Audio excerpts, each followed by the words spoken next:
write your questions down. Whatever we don't get to today, there will be a Q&A and up on the website through University Communications as quickly as we can get it there and answer questions.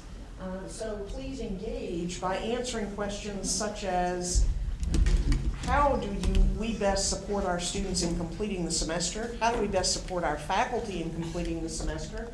And what suggestions and resources can you offer that you have used successfully in supporting online or other pedagogically appropriate remote learning? So we're looking for the community at the University of Maine and in the larger system to share what they know with each other so that we can ramp up pretty quickly to have our students have a wonderful experience as best as we can make it toward the end of this term. So now we may go from this to the Zoom. Whenever you're ready, I just think that was my job to make sure that I prompted for that. And without further ado, I will introduce the Chair of the Senate, who will also have opening comments. Thank you for being here. I don't have much more to add other than, as you all know, this is a decision that was just made exactly 24 hours and 3 minutes ago. And it's a system level decision. It's one that, of course, Joan and the University of Maine had a say in, but the decision is made, and our chore now is to move forward as best we can on behalf of our students. And what I would like today to be is more of a discussion of academic issues and how we do finish our classes. What are the technological or other pedagogical impediments you see? How can we help? Are there suggestions? And during the question and answer period, I would point out that please don't just direct them at the people in the front. You people are the ones that can answer many of the questions that will surface much better than we can, I would guess.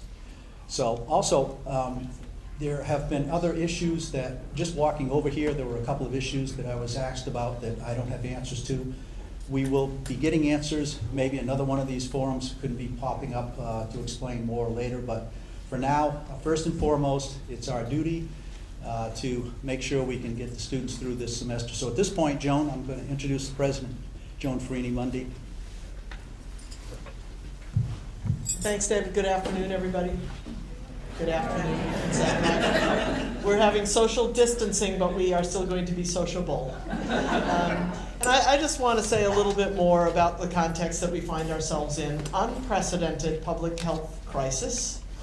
So I think the first thing we have to recognize is that when unprecedented things happen, we don't have precedents, which means that people are doing their very, very best to make good decisions, to do what will be best for our community, for our students, for our faculty and our staff, for the town of Orono, for the town of Machias. There's a lot that goes into the kinds of decisions that have been made in the past several days. And I just really, really want to tell you all how much I appreciate your understanding, your patience, your resilience, your flexibility, your ability to shift, because all of us are needing to do that as we keep in the center everyone's well-being. It's everyone's health that is at the center of this, and everything is flowing from that. How many were able to see or listen to the governor's press release at noon? That's worth looking at because she did announce that we have the first presumptive case of coronavirus in Maine. And she gave a bit of detail about that, but that is another one of the kinds of turning points that is happening in this kind of an unprecedented situation. So you are aware of the decisions that have been made and have been made publicly visible to everyone. I will tell you that in my office, we are getting hundreds of calls and emails, which means that you are too. And so one other point of view that I want to be sure to express here is there isn't some sort of plan that's over here that we're kind of unveiling to you in some way. This is real-time decision making. It's very new to many of us. And so I really appreciate your understanding and your willingness to be a part of that to the extent that we can make that possible. And the best place to be a part of it right now is in looking out for our students who have the remainder of their semester to complete. For some, it is their second semester in college. They're in one place. For some, it is their semester toward graduation. and a major milestone in their lives, they're in another kind of place. We all, you all, the faculty, the staff, the administrators who work with these students, we have to do our best, I believe, and you're here, so I assume you believe this too, our best to make this experience the most educationally sound, constructive, positive learning experience that we can for our students. And I know we are up to this as a community. Because as I'm looking around this room, I see people, and I know about the creative things that are being done in classrooms. I know about the ideas that many of you have been discussing for some time about how to address student learning in a variety of conditions. And so really that's where we find ourselves, in this place of needing to put our heads together, sort of virtually. And I know we have a number of people out there on Zoom as well.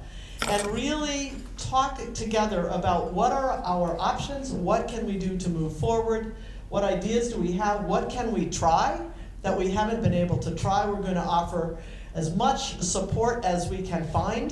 Cedal will be speaking in a moment, and there are others in the room who have ideas about what we will do. You've been given the opportunity to write down your questions. I've got a pretty long list already that are coming from faculty, so we want to add to that and get things out into the open. But I was speaking with someone about their evaluations, what is it, SET, S-E-T? And we will be hearing from from AFM soon about where we are with that. But one of my thoughts was, I think if I were still in the classroom, and there are many days that I wish I were, to be honest, if I were still in the classroom, I would want people to comment on how well I and we did with managing this. You know, did we handle this well? Did our students feel like they had avenues for their learning? Did we cover the key objectives in the course, even if we made decisions about doing that very differently than the way we planned to do it at the beginning? So I think a focus on student learning, on our own engagement, on how we seek help, how we use ideas. We will be very flexible here. And Jeff St. John, I believe, is next, yes, to talk a little bit about that.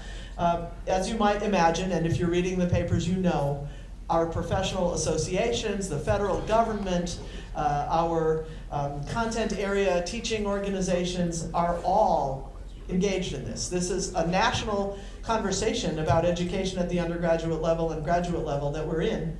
It's not the one we planned to be in necessarily this semester, but we're in it. So there are tremendous resources available as we take a look out, both for ideas and for flexibilities that I believe we are either going to be able to count on or we will need to seek. So with that, and I'll be here and we'll be able to talk, but Jeff is going to say a little bit about where we are so far.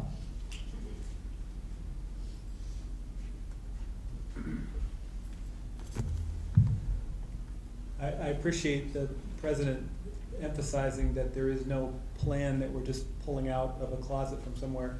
I met with Emily Haddad and her very impressive group of chairs and directors earlier today, and I was able to answer definitively about 9% of the questions that they asked me. The rest are in process, and I will come back to you when I have something more clear to say.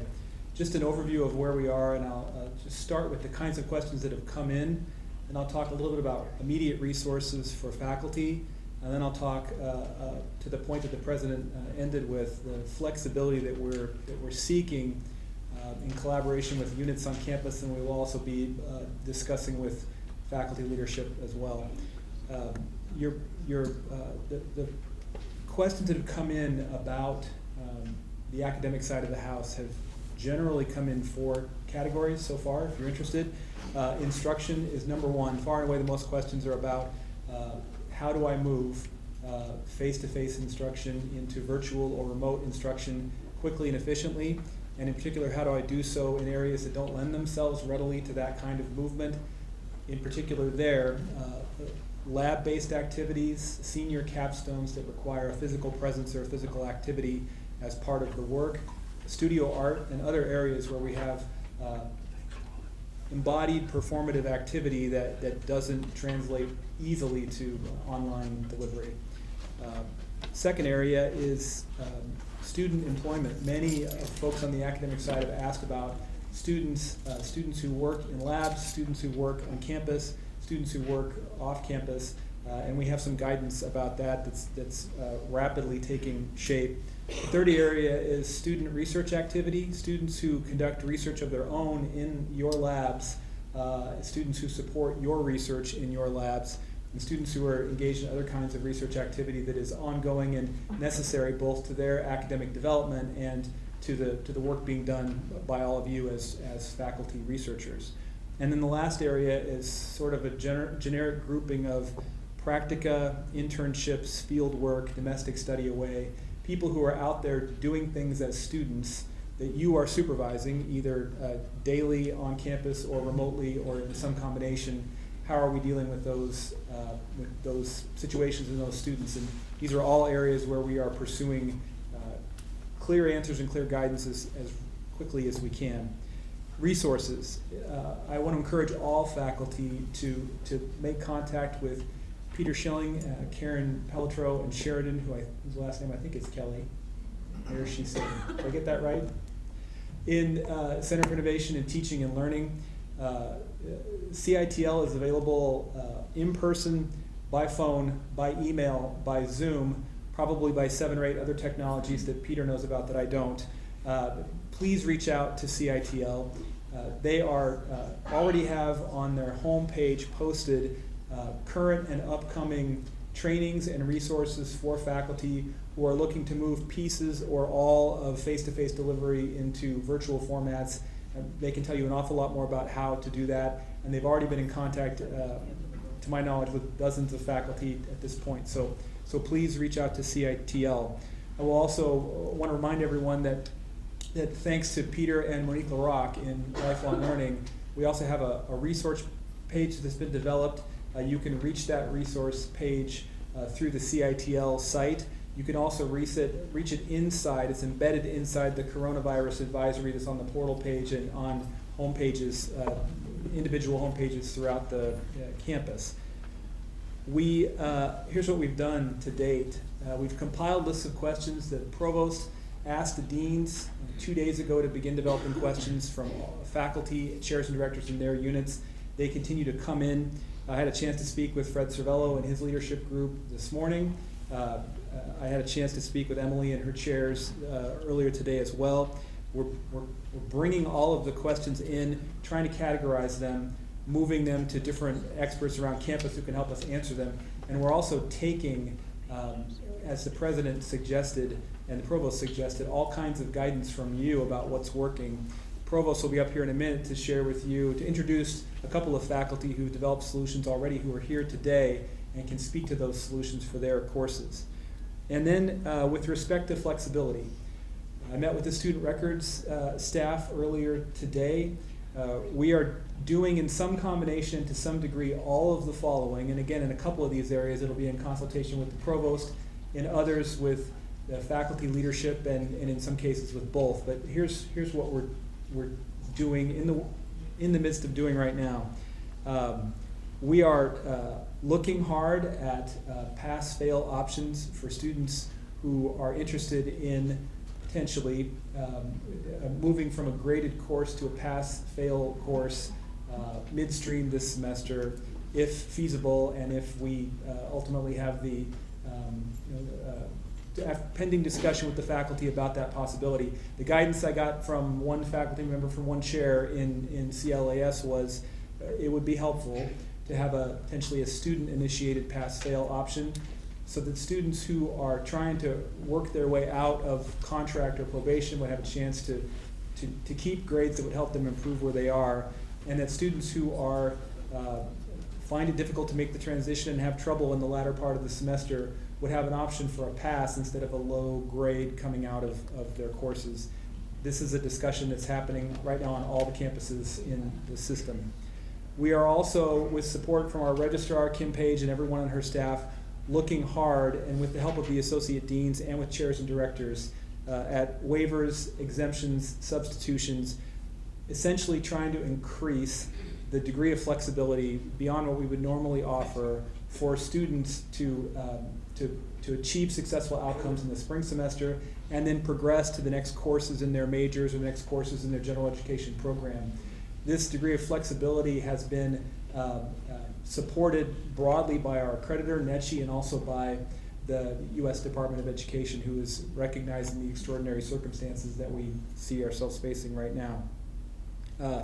The Associate Deans and I will be having a discussion early next week about spring academic action.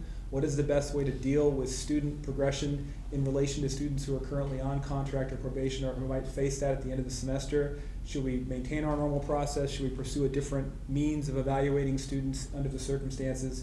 We're trying to be very open about that, and I would welcome guidance from faculty and chairs and directors about your thoughts on that subject. We are also, will be beginning imminently to figure out the best process for proceeding with registration for fall classes, because we have students who need to get into their next classes, and that's coming up quickly. We are looking hard at lab-based courses and capstone courses for the reasons I mentioned earlier, with examples to come in just a minute. And just to give you a sense of the scale, I don't have the Machias numbers. They didn't come in before, by the time of the forum today, but we currently have 2,965 active class sessions here in Orono. That's the combination of face-to-face, online, and hybrid. It also includes some independent studies and practica and internships and other forms of instruction. And that represents 53,000 distinct student enrollments in those courses and internships and independent studies. So the scope of this is significant. We are working as rapidly as we can. Within the Provost's office, I'm attempting to run point for the Associate Deans and for chairs and directors, and of course any decisions that entail guidance from the deans will go to the provost, and provost in turn will be communicating, and has been communicating regularly with the president in all of these matters. So we welcome your guidance and your best practices advice as faculty and as professional advisors, people who support students from all across campus. We are doing everything we can to prioritize graduating seniors, those who need to complete their work this semester because they need the credential in order to secure a job that they either already have or are imminently planning to take, and also at the same time ensure progression for juniors and students coming up the ranks. If you have questions about anything related to academic progression and instruction during or after the forum, we'll answer them as best as we can. I also invite input to Peter Schilling, Monique LaRocque, and me for questions about course delivery and support and any other facets of the academic operation. Thank you. Thank you. And then Robin, I know she's here and had a brief update on IT, and IT efforts of support. Sure, this is related topics on the future of Peter's.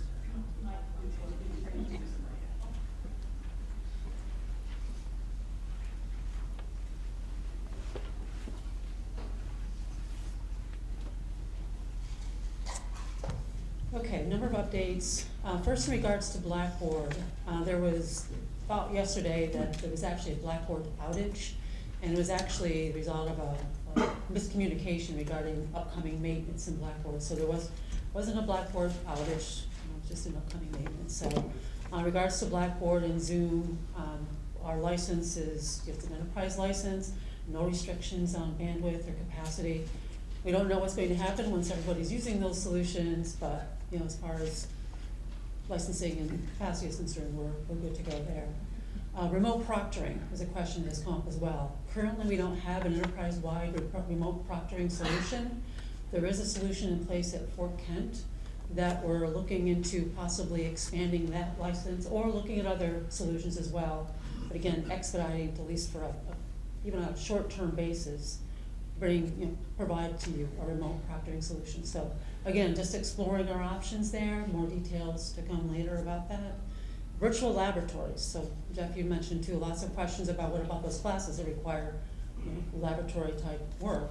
We are looking into those kind of solutions as well. We have one in mind in particular that David Demers especially is looking into. So again, exploring options there that we can support you with. Remote access to software and to computer labs is possibly a way to get access to those special kind of software. So again, we're looking into ways to connect into our classrooms, our computer classrooms on campus, or to provide virtual access to software that's needed for class delivery. So it's a sad situation, difficult situation, but it's expediting some things we've been looking into for a while. So anyways, more to come about that as well. Public wireless access. So for those folks who are located remotely, who may not have wireless access or internet access in their homes, we are developing a list of places where they could, where there is public locations where there is wireless capacity that they may utilize. So, again, more information about that. Any questions so far? I'm just going to go through this. Yes. You were mentioning earlier, you're about to like quadruple the bandwidth that goes to this. Do you know where the servers are for Blackboard and all that? Those are cloud-based solutions. Right. Those aren't servers. I don't know where the servers are. I know they're not locally, but I'm wondering if they're ready to handle because it's not only us. Correct. Yeah. Correct. So my guess is all those, Blackboard, Zoom, Google, they are amping up their capacity at this point, I would imagine. Yes. I just have I'm just making the assumption that if I have a 9 a.m. lecture, I'm supposed to be offering this at 9 a.m. And if I have a lab at Tuesday at 1 o'clock, I'm still offering that even online at that time. So the class schedule is going to stay the same. Otherwise, I could see chaos where people are trying to offer lectures at different times than what's in the schedule. So chaos related to Zoom, having the use of Zoom for class Just time? being able to get, like if I suddenly decide, no, I'd rather do my lecture at 10 a.m. and somebody else is also, oh, I'd rather do my lecture at 10 a.m. too than 8 a.m. And suddenly we have 500, all the faculty want to offer their lecture at 10 a.m.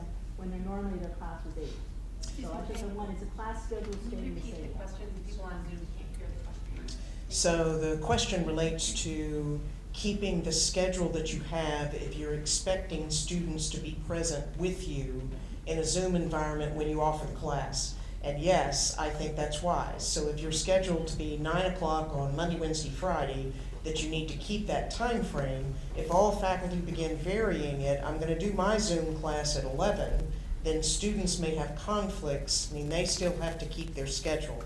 The benefit of going online is you may not, you may be freed from having a specific time for students to connect with you.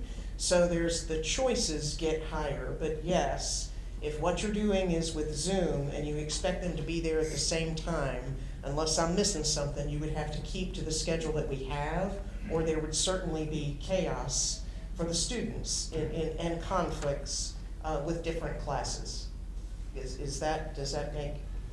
So I'd like another couple of statements and then we'll do questions, but I thank you very much for being here and for filling us in, and for Siegel, yes. Go ahead. So very quickly on that, and something that we're all going to discover, and Karen had a faculty group just before this session in which, and again, we're thinking about all the dominoes and how they're falling.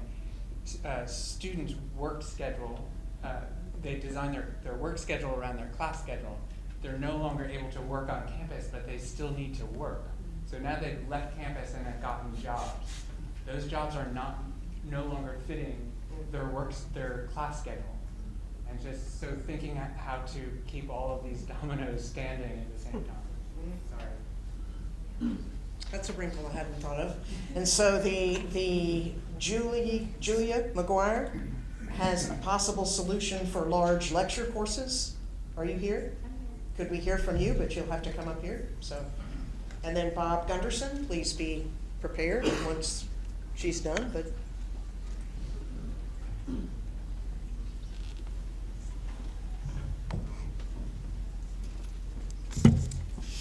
So we're in the process of developing a multifaceted solution. I'm Julia McGuire from the School of Biology and Ecology, and I coordinate and supervise labs for Bio 100 and Bio 200, which this semester is about 500 students. And so we are working on twofold solution, slightly different challenges for Bio 100 and Bio 200. Bio 100, we are slightly refocusing. We can't adapt our current labs for at home. So we've devised a transect-based lab where we're keeping it consistent. They're gonna collaborate across remote platforms to collaborate and upload data that they have and collect over the 4-week period. We're going to keep everything super low tech, so students who don't have access to all the same technology or access to all the same environment, we're taking that into account. We're also working with students to collectively ask questions and come up with a bank of questions ahead of time in lecture tomorrow. That's our Bio 100 solution.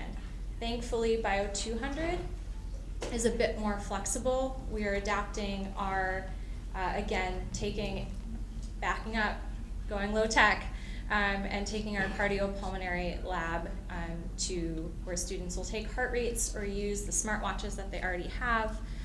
So really taking into consideration where students are, the diversity of their environments, which is incredibly challenging when you have a population of 500 students, and looking very carefully at how we can increase equitability to access to the outcomes that we're intending for students to reach by the end of this semester.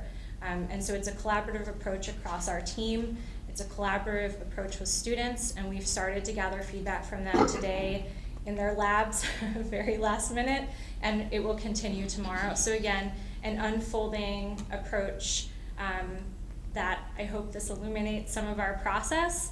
I'm happy to talk to folks afterwards about more of the specifics about how we're going about collecting information from our collaborating lecturers and lab coordinators, TAs, main learning assistants, and our students.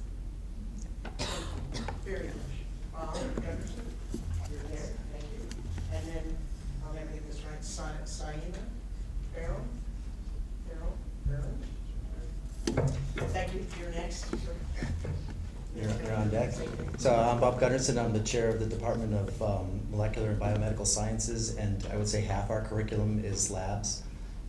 And so both for our majors and a lot of non-major labs. And so speaking with the faculty this morning, I was actually impressed by the number of responses. We're like, okay, we know what we're gonna do.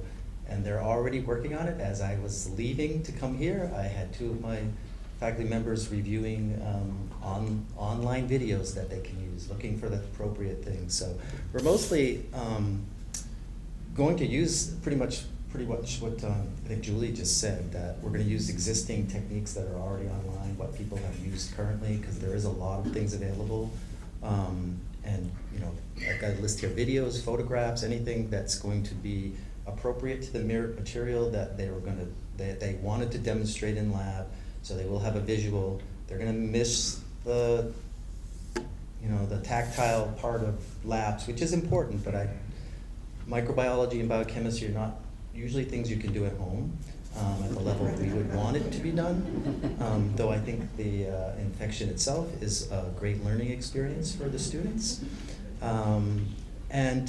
Most of us have already done recorded audio lectures. So for snow days, most of my faculty record the lecture that the students missed, and they're responsible to see it and listen to it. And I did that this semester on our snow day, and faculty do that routinely. So I think there'll be more of that. I think that's trickier for the students. But like you said, we have to adapt to what we're going to do. And I think the hardest part is going to be assessment as far as exams. And I know there's a couple of companies that do exams online, but they're very expensive. So we've avoided that, but a number of the faculty, myself included, use Top Hat.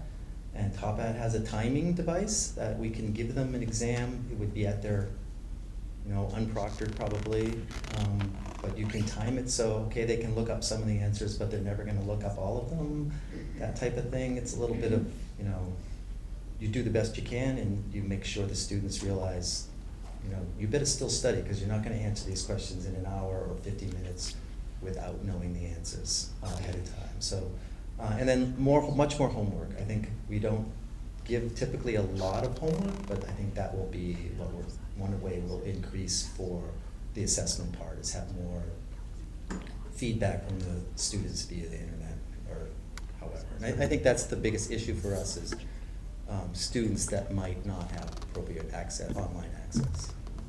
Thank you.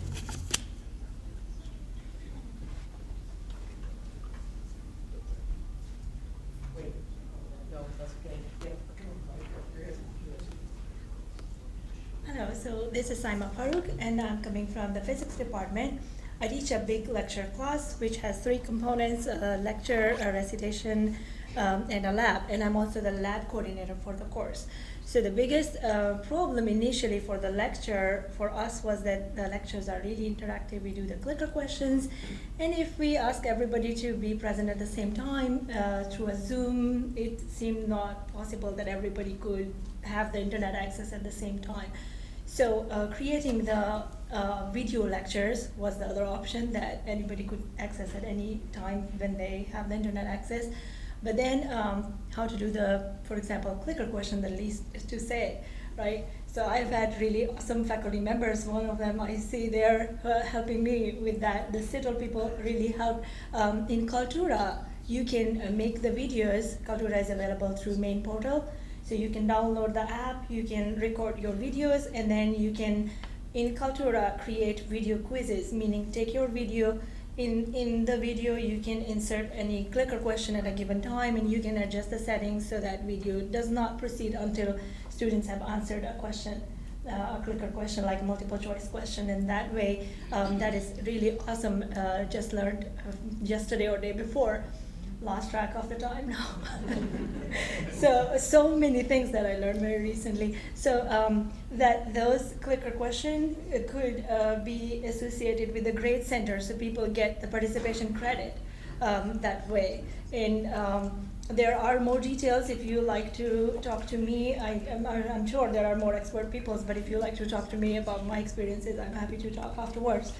So for the labs, what we decided is there are several weeks, 6 weeks, so to say, in the semester.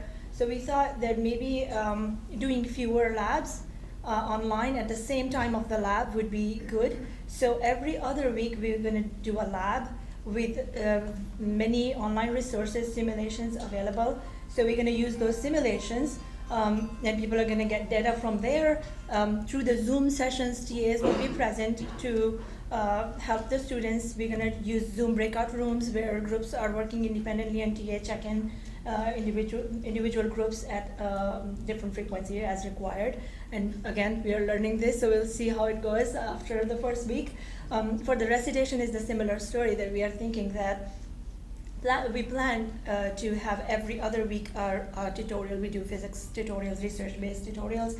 So every other week, TAs would be present, students again working in small groups in the breakout rooms on Zoom, and from there, we will go from there. So this is like a preliminary plan, and a lot of flexibility there, planning to reevaluate after a week, knowing from the student feedback and also from the TA feedback. All right, so what else? Yes, important thing that students need actually help from us also. We are not going to be on campus. We have help rooms in the department, but those are going to be closed. So the plan that is made is that every other week when we do not have a recitation, we're going to have a help hour. So TAs are available through Zoom, and students can log in, ask their questions, because homeworks and other stuff is going to keep on going the same way as before. And then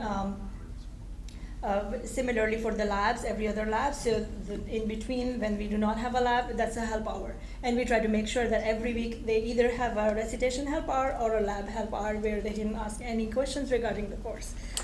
For the exams, initial thoughts are to do the exams on Blackboard. So it may not be exactly like from 8 to 8:50 a.m. in the morning of the exam day. It could be available for the whole day, but we limit it so that once a student opens the exam, the time starts running for 50 minutes and it closes after that. The VemiLab has, well, we've been working on this for a few weeks now, but essentially what we've done is Well, we started this morning. We looked at every grant we had, the grants that can't be accomplished, say we do a lot of human subject work. Those grants were like, okay, how can we move them to online or digital, or we even discussed this morning making a virtual world and identifying people that have HMDs at home. I don't know. But we started looking at that. A lot get to switch to like, instead of doing direct human subjects, we move them to surveys or something. We're in the process right now of talking to all of our POs for all of our grants, telling them what's going on, making changes that need to happen within it. The one thing that the VemiLab has been doing for years is that we use a persistent chat client. We're currently using Discord. We used to use Slack. I'm sure some of you have heard of those. Man, I'll tell you, it really makes life easier because you have categories, students are able to talk to each other and learn from there.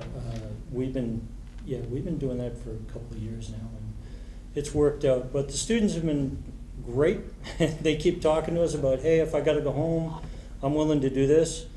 We have also, and this is something to think about, do they have the equipment that they need to get done what they need to? We're providing some with some of the computers. We're looking into maybe buying some new laptops for people that might need to move around that way. And hey, we're just like everyone. We're dancing on our feet right now, trying to find things to keep going here. The most important thing that we have recognized, and I'm not sure how many people have had this conversation, but a lot of our students still need to be paid to eat. So one of the things we're doing right now is trying to identify the money, what can we pay, and how much work is actually can be done remotely, and how much is like investing in new ideas and new futures. So, yeah. Thank you very much. And then to bring us home is Mike Scott. Are you here? Would you like? Gilbert.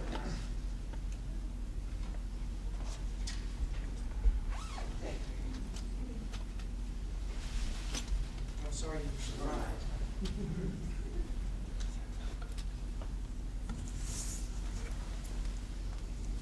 So I think we're sort of prepared in new media.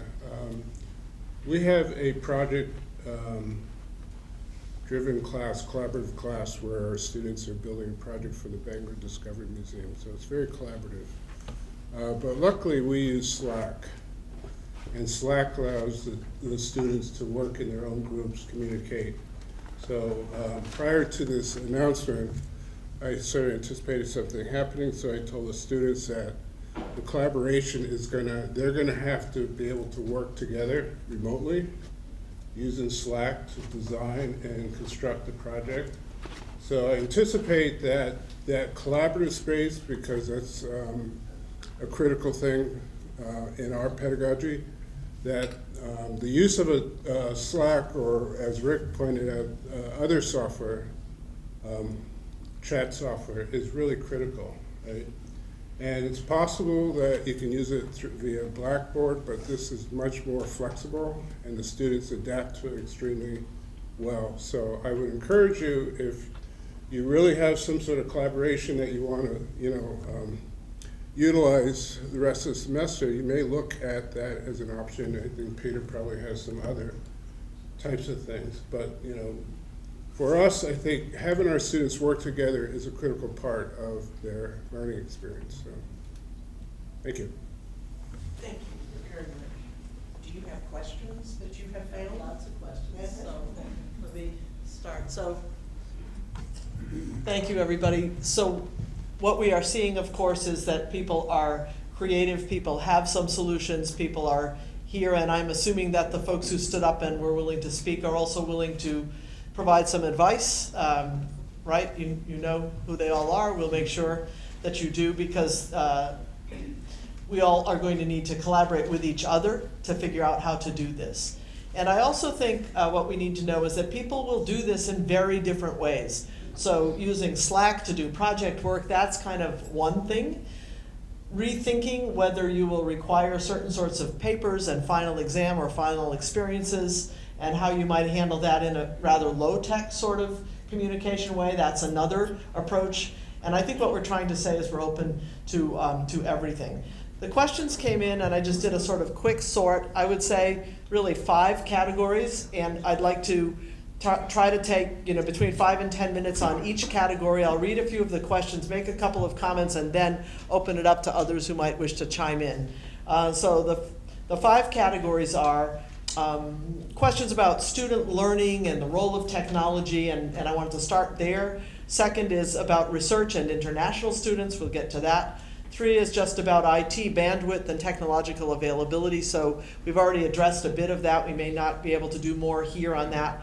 4th is there was only one question about it, but I know others have it, and it's about students who are in clinics or in clinical placements, and how do we handle that? We need to talk about that. And then the 5th is about student workers, and I think that one we can be fairly quick on because those policies are getting figured out as we go. So let me just start with the first ones, which I kind of sorted these in what we need to be sure to talk about first. Is there a best way to encourage group problem solving in the online class mode? Okay, we've already heard a little bit about that. Will students have continued access to their tutor groups through the tutor program, drop-in tutoring times, and the math lab?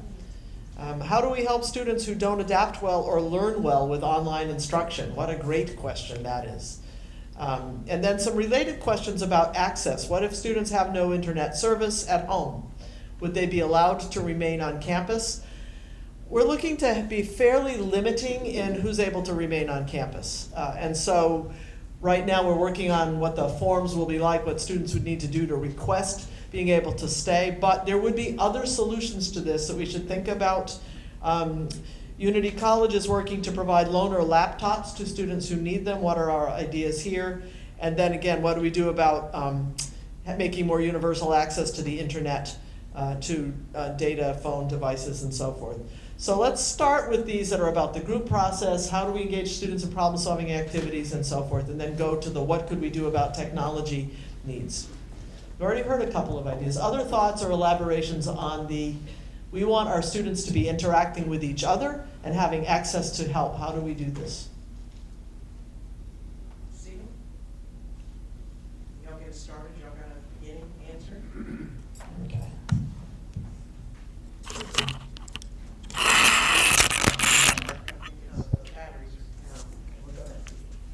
So starting on working in groups? Yeah. So Mike had some suggestions in terms of forming students into groups, and there's some strategies that I can start with, but I know many of you have strategies as well. If groups are something new to your students in terms of working, very often giving them very particular roles in a group. And we're not starting at the beginning of the semester, we're sort of starting in the middle, but giving them, you're the scribe, you're the researcher, you're the project manager, you're reporting out, and having them realize that groups have these specific roles. It's not whoever speaks first is then the person who's going to do all the work. And so teaching them how to work in a group, we really can't assume that they know how to do that. And so really thinking that part of your curriculum is that instruction. And so doing that daily, we do pretty regular workshops on working in having group projects for your students, and we'll have many of those in the next week and in the coming weeks as well. This is for camera.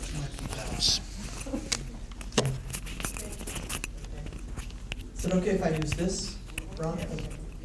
Thank you, Peter. How about the tutoring and the tutor groups, drop-in tutoring times, the math lab? Math people wish to answer this? Okay. Should I just shout or? No, we're online. Hi, I'm Natasha Spear from the math department.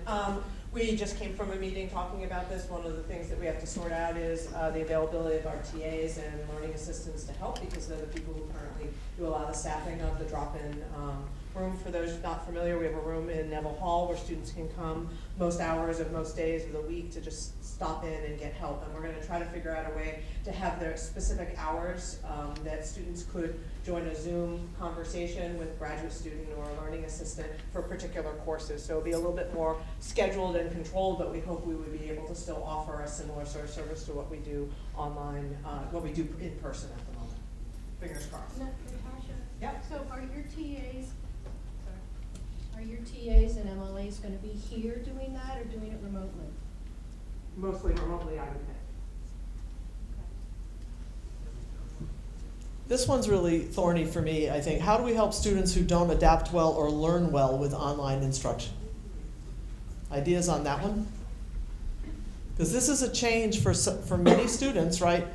Sort of a mid-semester change, not what they signed up for. So you have thoughts, yes?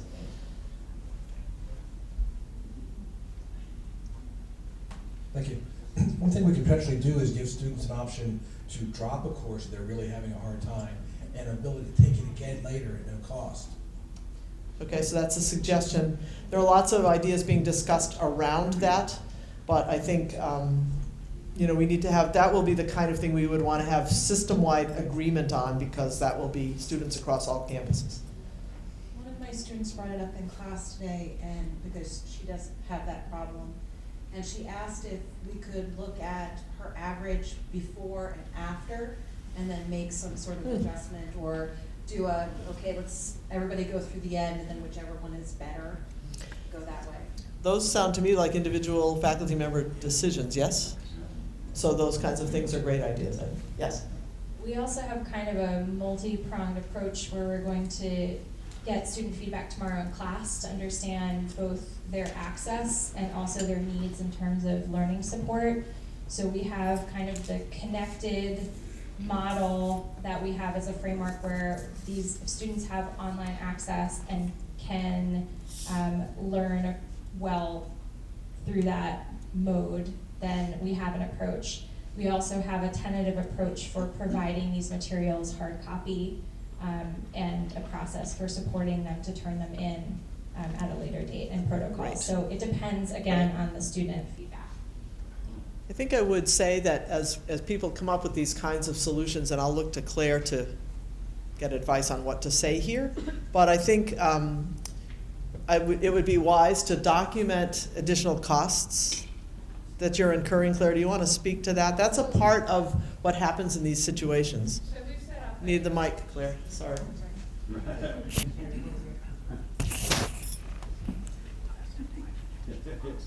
So we've set up a project account specifically for lost revenue. Lower the mic.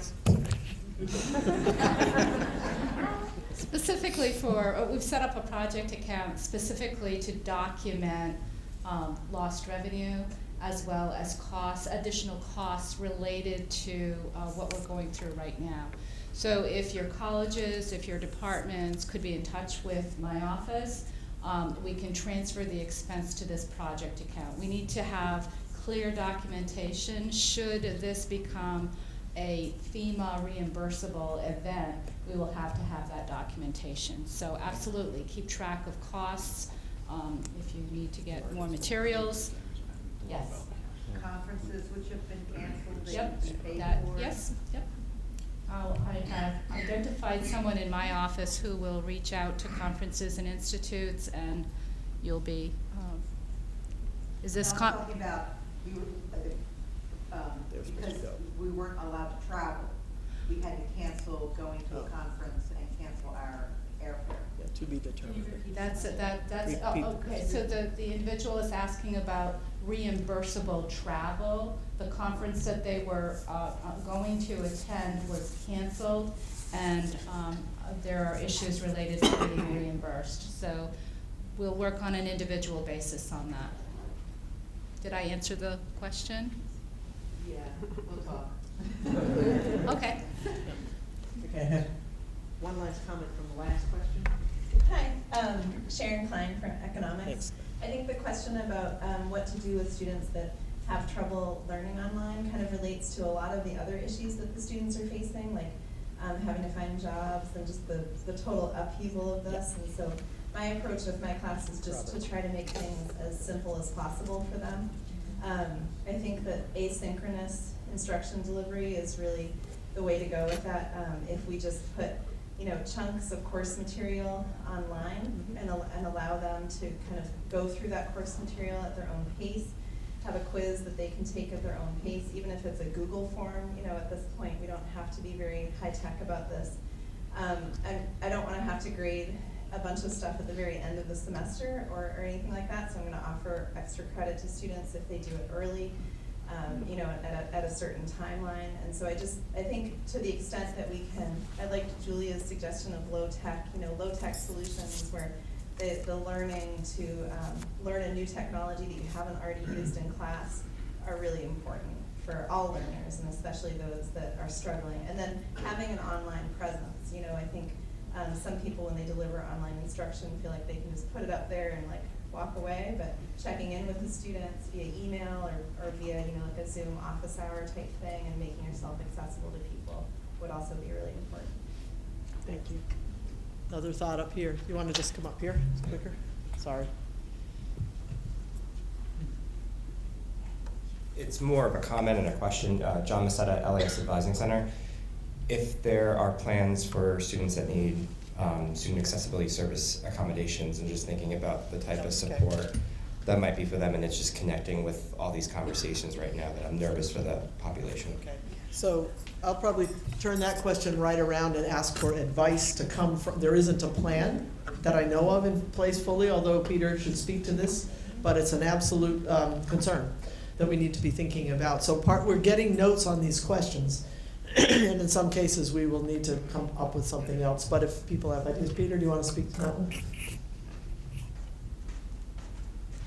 So in CITL, we've been working with Sarah Henry's office all semester into last semester. We will have sessions that help folks use Blackboard in a way that's accessible. Kaltura is accessible. It creates transcripts. Zoom has closed captioning. We're working to integrate those two. IT is going to upgrade Kaltura over the weekend to get even more integration available. So similarly, we've worked with the library over the past couple semesters to make sure that if you're showing things like movies, they have a descriptive track in there as well. So we're paying close attention. This past semester, we knew the 60 classes in which students were enrolled who had either vision or hearing issues or both, and we worked with the faculty from before the beginning of the semester, and so we're continuing to do that. Can I just one related comment Sure. that's coming in is about time tests. This person's saying that students that have an accommodation that allows for additional time to take tests, that would need to be worked out with the time tests as well. I'm just wondering. All right, so everybody heard that? Absolutely. Related to this, let's turn to the clinical experiences, students who are off campus in field sites or in other kinds of sites. The question that was asked here is about MSW students and the, you know, as you would expect in so many of these professional fields, required practica experiences out in the community. These agencies use our students, you know, what are we recommending at this point? As I understand it, we've not made recommendations to change that at this time. However, we will start to see, I suspect, decisions made by these agencies, by schools where we have student teachers placed. We will start to see those kinds of recommendations coming in. But others may wish to comment on this because providing the support for those students is important. I think there may be cases, and you all would know better than I, where some of those clinical experiences can be created more into virtual forms, but thoughts on this one? Very, very challenging question. And the caution over spring break for those students is if they're traveling out of Maine, some of those agencies will ask them if they left Maine, and if they did, they will not allow them to complete their clinical rotation. Yeah, we've heard of a case of that. Or others, so there's a caution there for students. Might we be able to house some of those out-of-state students over break so they could go into hospitals and other locations after break?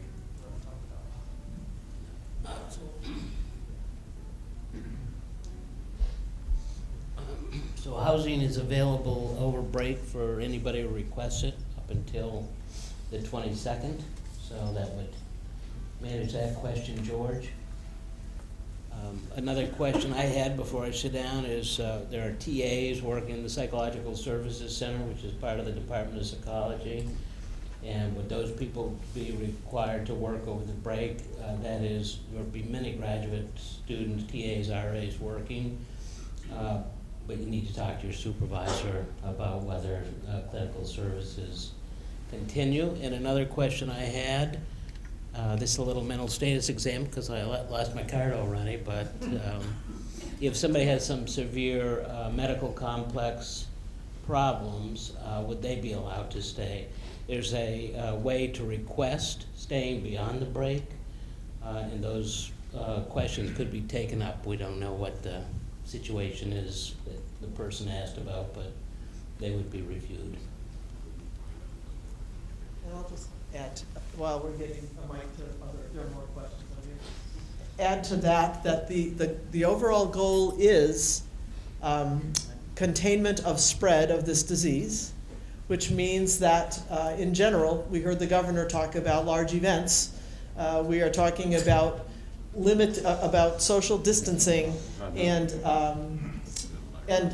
essentially finding the right line between keeping our campuses open for business at this stage and at the same time limiting the numbers of people who are here as much as is feasible. So of course you've seen the instruction about supervisors working with staff for the possibilities of working from afar, particularly for certain categories of staff, or certain groups of staff. And so all of that is very fluid right now, but the idea is to make exceptions in limited and very, as much as we can, consistent, thoughtful ways. Another comment back here.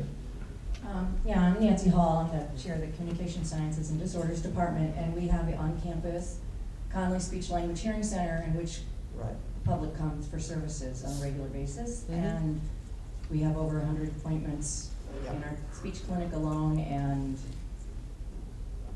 we rely on that revenue to support our faculty and staff and our graduate students staff that clinic.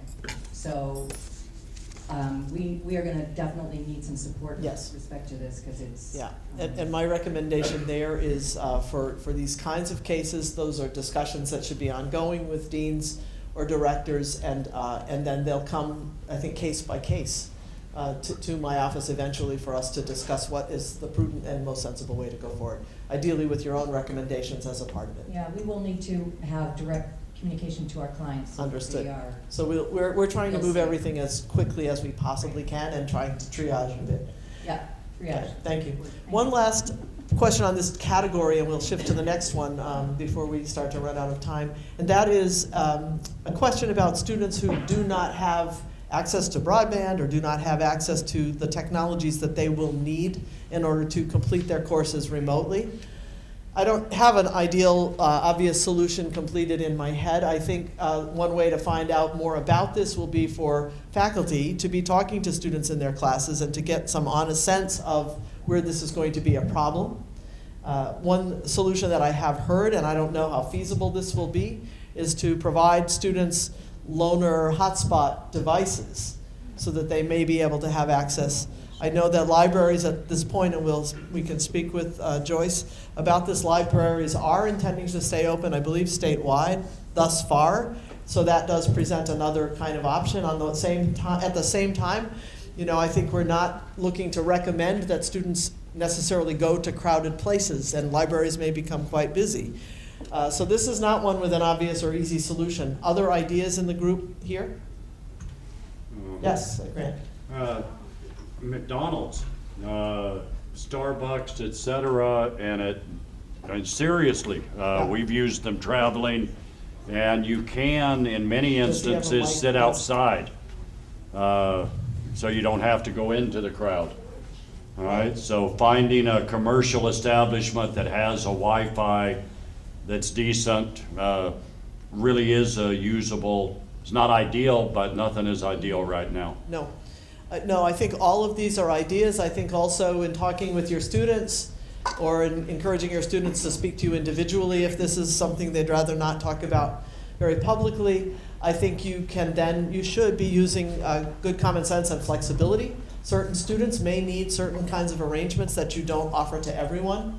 I think you're going to use the good judgment that I know you have, but the goal, remember, the best possible education experience for that student in order to complete in a in a consistent way with your expectations of the courses that you teach. So again, uncharted territory, but ideas welcome. So a second category of questions has to do with research and international students. I put those together. International students have been getting an enormous amount of communication with our Office of International Programs, a lot of guidance there. For those who live on campus, there are conversations underway with Residence Life about how they will be accommodated, if they need to be accommodated over the coming weeks. Many of these students are graduate students, which takes us right into this research question, which affects both graduates and undergraduates. I know that Cody Vararamian is working on a sort of a Q&A statement that will be comprehensive about research. The federal agencies that are providing funding are offering a lot of guidance and a lot of flexibility, so there will be some room there in certain cases, but that doesn't work in every kind of research situation. So on that one, our hope is to be able to keep as much going as we can, but no definitive answer really at this moment. Any of the work that can be performed remotely, just as we who are thinking about instruction are thinking about how to transition to a non-face-to-face situation, I would say those of us who are thinking about research should be thinking about the same thing. In certain fields, I think that's especially challenging. And so those who have students working with them in certain areas of the creative arts, for example, you know, we're going to be really looking for great models across the campus for how we maintain that going forward. Unless someone has something to offer that is, you know, some ideas, we can keep going. Okay, so there were several questions again about, do we have the IT bandwidth and the technological capabilities when this all really happens, which is coming up in a little over a week. Again, I'm going to go back to our IT folks. I don't know if you'd like to speak to that. You've said a bit about it already, but people are still asking, so I guess we should. And my hunch is that a part of this answer is we're doing our best. This group is doing its best to make this possible, but you should speak. Right, and as I mentioned earlier, most of the applications that we use are cloud-based, certainly not all of them, but most of them are cloud-based, and the larger ones, Zoom, Google, Kaltura, Blackboard, certainly they're amping up their services, their capacity at this point. As far as on-campus network, for those who will be accessing software applications on campus, there should be no issues with I'm reassured that there should be no issues or limitations regards to on-campus network. Again, doing the best we can to address the various But areas. obviously, I believe it's been heard that along with a shift toward moving things toward an online and or remote kind of interaction, that's going to create demand. And so it's well understood and being addressed as much as we possibly can.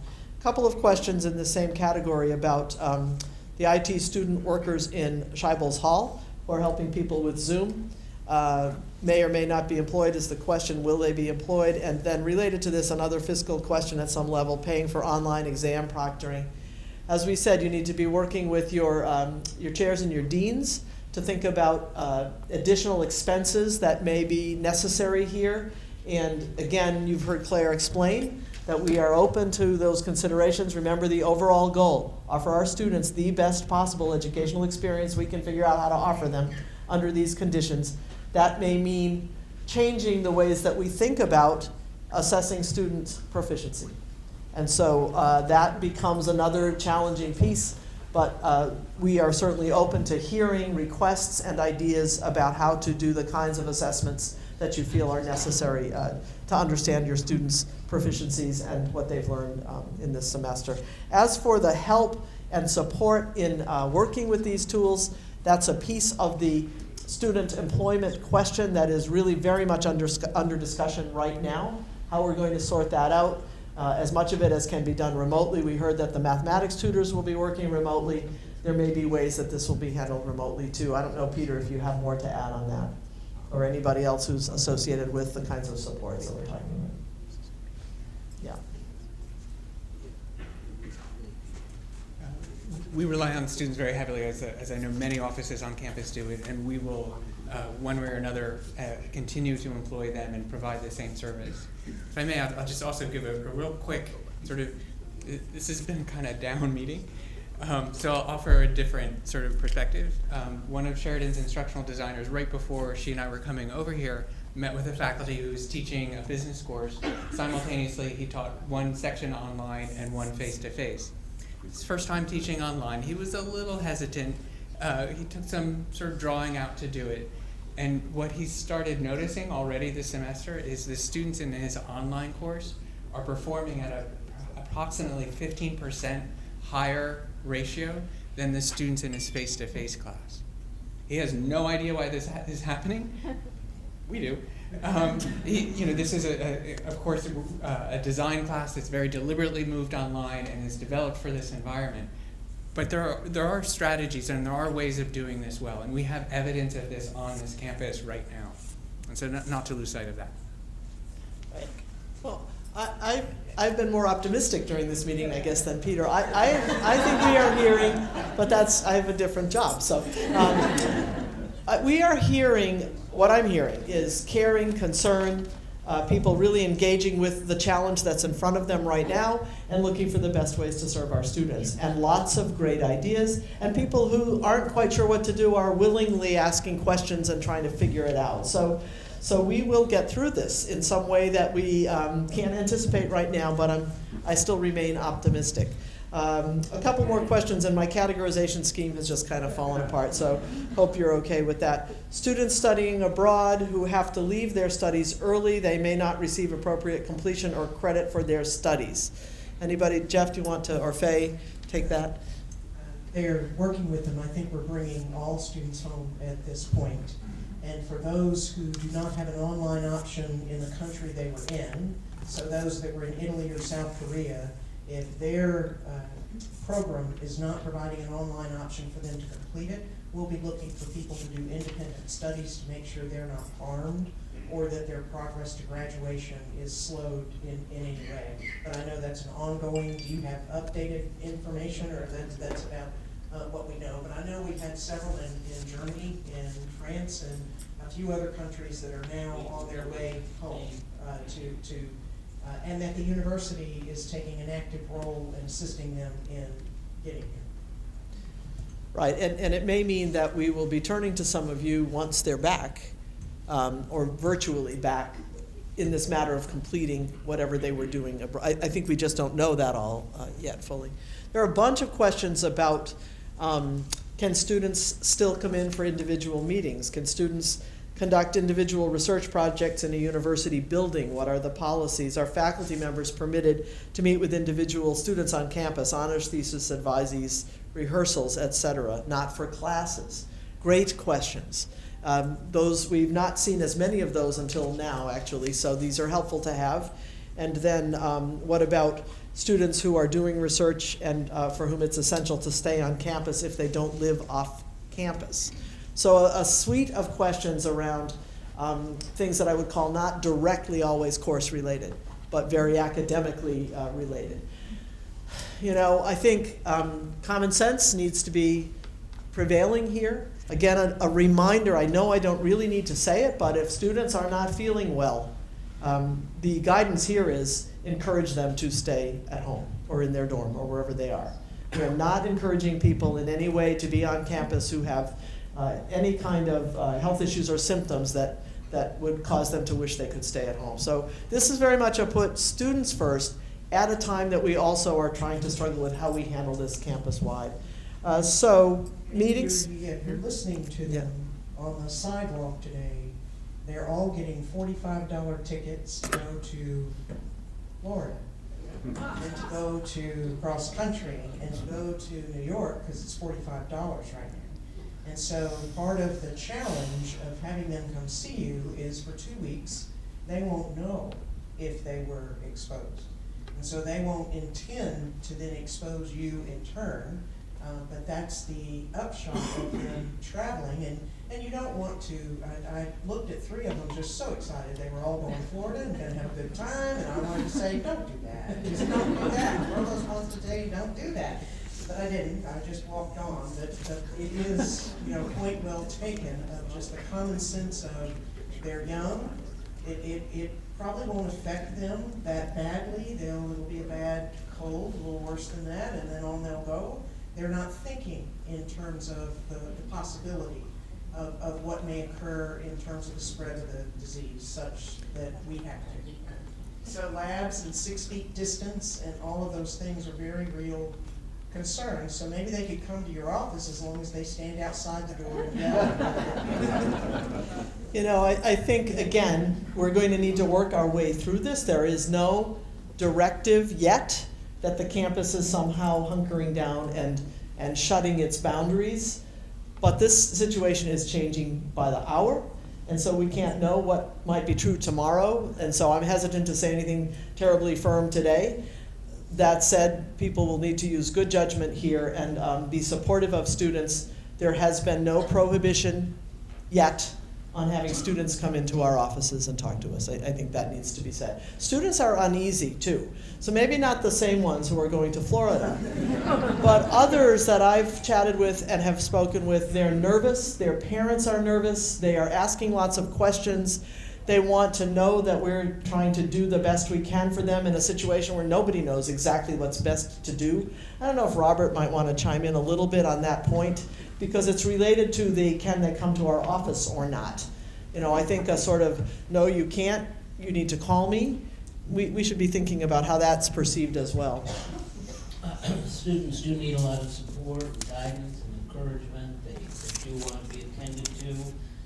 They're cavalier, and a lot of them are in denial, but there's a good deal of anxiety out there, and it's just confusing the environment. So I think anything you can do to be realistic with them, because the facts of the matter are the facts, and they're very straightforward, but help them get a future projection and to see the future. We talk a lot to our students about you're living in very interesting times. You really should be in some way chronicling this, from political times to this sort of thing. And students can step back and be a little bit of a third-party observer. So it's okay to put your, figurative arms around them, support them, lead them, guide them.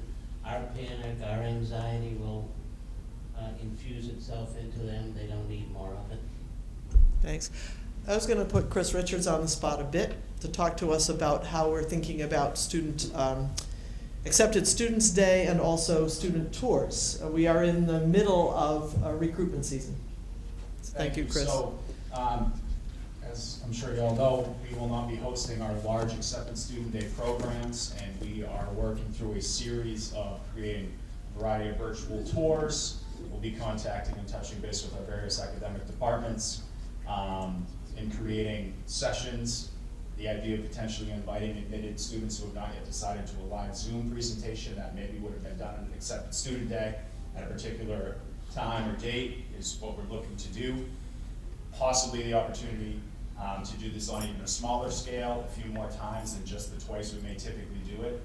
So we're trying to really make the best of it. We are coming from the perspective of we are not closed, we're open virtually. And so we're really trying to do that.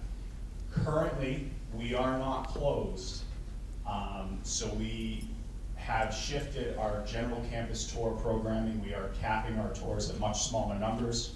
We are prioritizing visit opportunity to seniors who are undecided, and we'll be trying to postpone or reschedule the groups of first-year students, freshmen in high school who want to bring 120 of those, the entire freshman class on a day.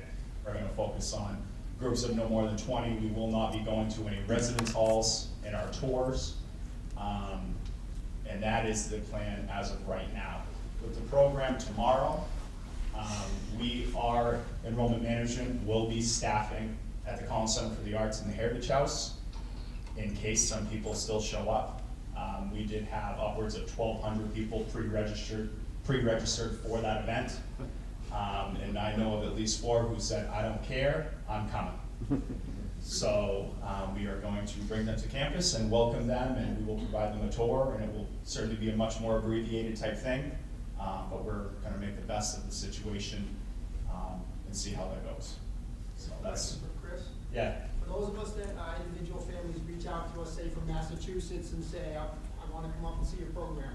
what should our response be to a family that wants to visit from out of state? Repeat the question. So the question is, if a family reaches out and wants to come meet with a specific academic program, they're from out of state, what should their response be? We are allowing them to come on tour. So I would say that's at your discretion. You may want to encourage to do that meeting via Zoom, if they want to do an interview with you. I would at least encourage you to, if you're gonna meet with them in person, I think it's safe to let them know, heads up, we probably won't be shaking hands, some common social things because we are trying to limit this. But this is current at this time. This update could change in a day. It pending could. System decisions, so this is as of this exact minute on what we're doing. And I think even figuring out how to walk around with your Zoom camera and show them things without them getting seasick, by figuring, I think things that we know are possible now, it's the time to sort of try them out.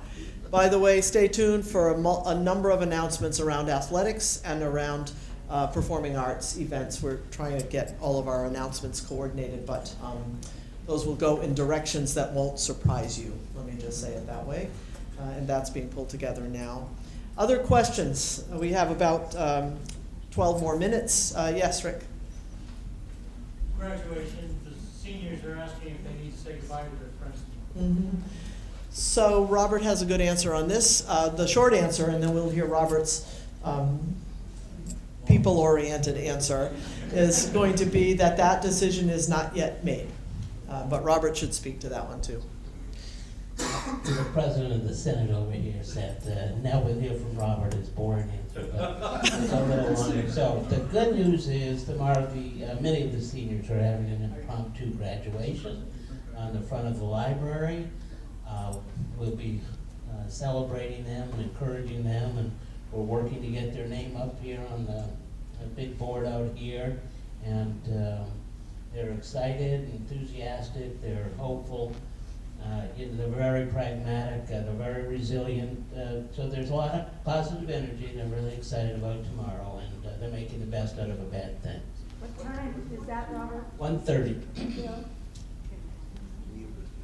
But we're also working with the governor, who has said, avoid events with more than 250 people. But this is the reality of where we are, right? There are things we need to do. We take the precautions that we can take. It's just going to stay complicated, and I think that people get that, but we can't say it enough. Yes, Susan. Along those lines, the symposium, I got an email about judges being deferred. The student symposium. I haven't been able to keep up with my email today. Does anyone else have more information about that? Justin, do you know? I mean, Jason. Oh, Scott, okay. This is a question about the student symposium. No, it's been canceled. It's been canceled. Altogether. Okay. I am mindful of the fact that Machias is on the line. I don't know if we're seeing some questions from them, or Robin, if we have much of a sense of them. I'm not sure where they're coming from, Okay. but one of the questions was, will there be storage available for those who can't move their things out on short notice? I think we need to make that accommodation. I don't know exactly what that looks like on Machias's campus versus here, but we understand that people can't necessarily be ready to move everything in a week. Yes? Actually, related to that, I got an email from U-Haul today that they're offering free storage for the next 30 days. Okay, U-Haul is offering, I guess I won't make that advertisement, but I'm going to see a lot of that. I am seeing a lot of services suddenly being available. Yes? Sorry, this isn't it's not super student oriented, but one question that I think Sure. a lot of people have with regards to faculty being able to teach is what plans there are to maintain the Children's Center and make sure that they have adequate staffing. Right. So that we can still teach our classes Right. and not be cared for. And small I know kids. that Kimberly Whitehead and Kim have been working on that question today. I don't know that we're ready yet with an answer, or maybe we are. Okay, well, the question is about the child care center and what will be available. So currently, Kim is assessing what her staffing will look like, and so she's contacting, and she's primarily concerned about her student workers. So right now she's in an assessment phase, and she's going to give me an update in terms of where she is, but she's trying to maintain the same level of service. So just stay posted, okay? Yeah. And the other thing to do is use the hotline and also the email address that have been posted with your questions. Because I know we're getting a lot of questions from students and from community members, not quite as many from faculty and staff, so use those. We need to be communicating. We're trying to get to a place where the communications are flowing in a somewhat more orderly fashion, so we're working at what the websites look like and when memos come and how the memos look so that people know where to look. But the best news is to check, the best advice, check the University of Maine and the University of Maine at Machias websites, check the system websites. We are in sync with them for more general kinds of issues and questions. We've got different groups that are meeting, if not twice a day, then at least once a day with phone calls to check in, to kind of talk about issues as they come up. So you need to be helping us by being a part of that, by raising issues, by raising concerns. And I think I'll just close then, unless, well, we still have a couple more minutes. More questions? Yeah, Dee, sure. So I had a question about like other events that Okay. are housed on campus that may not necessarily be associated with the university. So for example, our school partners have a symposium that's happening, I think supposed to happen next week. Will those be canceled as well? I think, again, we need either people who are in charge of those events to make the call if they decide to cancel, but if they are in this category of more than 250 people, we've heard the governor advise that it's best and most prudent practice to postpone or to cancel those events. Jeff? Yeah, I'd encourage everyone to contact Will Biberstein in Conferences and Institutes if you've got a large-scale event. The Maine State Science Fair, which was to be held here on the 28th, has been moved to a virtual judging platform, no face-to-face. And the Maine Science Festival was canceled earlier today. So large-scale events that were connected to campus or connected to campus outreach are coming off the books. Yeah, and those are just flying across my email. We haven't had a chance yet to get all of those announcements out, but yes, Nuri. I know it's early because we said graduation is still in talks, but do you have a feeling for what's going to happen for summer session classes? We don't. It certainly is right there as a topic once we sort of make this transition. After the 23rd, I think that we'll be able to start to look at how the trends are appearing and what we'll be able to say about summer, but absolutely needs to be thought about early. Yes, Jim. A Zoom question. I don't think when we make Zoom, we can't schedule in advance, only certain people can. Is there some way you can? Got that. So the question and the answer have been handled here. The question was, can we schedule in advance on Zoom? And the answer was yes. Okay, so we'll take that. Yes? Can I just do a quick follow-up? But you mentioned that state libraries might be open, or because I think that's actually a great solution for some of the students. Yeah, again, I imagine that's going to change. Joyce, do you wish to speak to that? Yeah. The question is about libraries, libraries statewide, various kinds of library options for students. So at this point, I can't speak for all of the libraries in the state, where I'm sure there are meetings that are going on. There's going to be a large meeting in the city of Bangor with all city services and the library director is going to be attending that. Tomorrow, all of the library directors from the University of Maine system are getting together and we're going to discuss that. The state library will be there also. So I think we'll get a better sense as time goes on what services there will be. But regarding one person who said getting Wi-Fi outside, that happens with a lot of libraries now. If you want to go to the near the State House and the State Library at night, you'll see all the cars huddled around the State Library. Really? So that there are access points that are available that go beyond the building. In terms of the University of Maine system libraries, we're going to discuss that in terms of access. But right now, I haven't heard of anyone that's closing. Our biggest problem would be student employees because we open if we have student employees. And that's where we would have some issue, all of us. Yeah, you got a question? I had a real quick question. Is the Hutchinson Center staying open? So has anyone had that conversation lately? Yeah. Okay. Yeah. So, repeat the question, please. Yeah. will the Hutchinson Center be staying open, is the question. Yeah, so thank you for the question. I think as of right now, we're following the lead of the University of Maine system and the University of Maine in terms of the size of events. We do have, we just did a look at, over the next 3 months, we have over 10,000 people coming through the Hutchinson Center, so there's a lot of activity almost every day, multiple activities going on. So we're trying to, over the next 3 weeks at least, look and see how big the events are. If they're small, really small events where we can maintain a 6 foot, social distance, we're gonna try to accommodate those as we can. The larger events are still, we're really looking at that, but again, we're waiting to kind of get a little bit more direction once there's more, but we want to be consistent with what's happening from the University of Maine system as well. Right, although I will say that there are some cases of individual groups or teams that are sponsoring events that are making calls, not necessarily waiting for some broader policy. And so I know that's a tough one, and I appreciate that consistency, but we serve different audiences in many ways, so we should stay in touch about when it seems reasonable to do something that is not yet in full policy clarity. I think it's worth having the conversation, and many of you may face that because everything can't move as rapidly and as simultaneously as we would like. I've now got an excellent list of questions from Machias, so I think what we will do with those is talk with Head of Campus Dan Qualls and others at Machias and get either written responses out or talk with folks as needed, but they echo what we have here, a lot of the same kinds of issues, and then some that are quite particular to that campus that we'll take up. Any last words? Thank you all. Tremendous